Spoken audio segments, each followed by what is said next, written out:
नमस्कार. तुम्हाला माहितीच आहे की रिझर्व्ह बँक ऑफ इंडिया आरबीआयनी आत्ताच रेपो रेट कमी केला. जो 6.5% होता तो आता 6.25% आहे. रेपो रेट जेव्हा कमी होतो तेव्हा त्याचा इफेक्ट कशावरती होतो, तर बँकांचे रेट ऑफ इंटरेस्ट हे कमी होतात. म्हणजे एफडीचा रेट ऑफ इंटरेस्ट हा काही दिवसात कमी होऊ शकतो.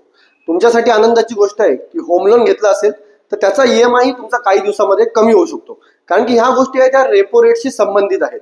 त्यामुळे जेव्हा रेपो रेट कमी होईल तेव्हा इंटरेस्ट रेट कमी होणार आहे. जर का तुम्ही डेव्हलप कंट्रीचा रेट ऑफ इंटरेस्ट बघितला, अमेरिका, जापान यांच्यासारख्या ज्या कंट्री आहेत त्यांचा रेपो रेट हा खूप कमी आहे. इंडिया अजून डेव्हलपिंग कंट्री आहे, पण भविष्यामध्ये इंडिया एक डेव्हलप कंट्री होणार आहे. त्यामुळे फ्युचरमध्ये इंटरेस्ट रेट हा कमीच होणार आहे. तुम्हाला जर का तुमचा फ्युचरचा इंटरेस्ट रेट लॉक करायचा असेल तर तुम्हाला LICच्या गॅरंटेड इन्व्हेस्टमेंटमध्ये इन्व्हेस्टमेंट करायला पाहिजे. जे गॅरंटेड रिटर्न देणारे प्लॅन आहेत, जसं जीवन शांती, जीवन अक्षय, हे वन टाइम इन्व्हेस्टमेंट आहेत. जशी तुम्ही एफडी करता तसं याच्यामध्ये इन्व्हेस्टमेंट करू शकता आणि फ्युचरचा इंटरेस्ट रेट 6.5% पासून 9.5% पर्यंत गॅरंटेड इंटरेस्ट रेट तुम्ही लॉक करू शकता.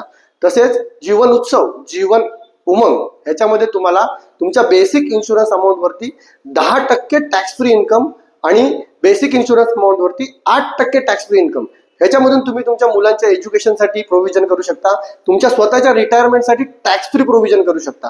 जर का ह्याबद्दल तुम्हाला अधिक माहिती पाहिजे असेल तर खाली दिलेल्या नंबरवरती माझ्या टीमशी तुम्ही संपर्क करू शकता. धन्यवाद.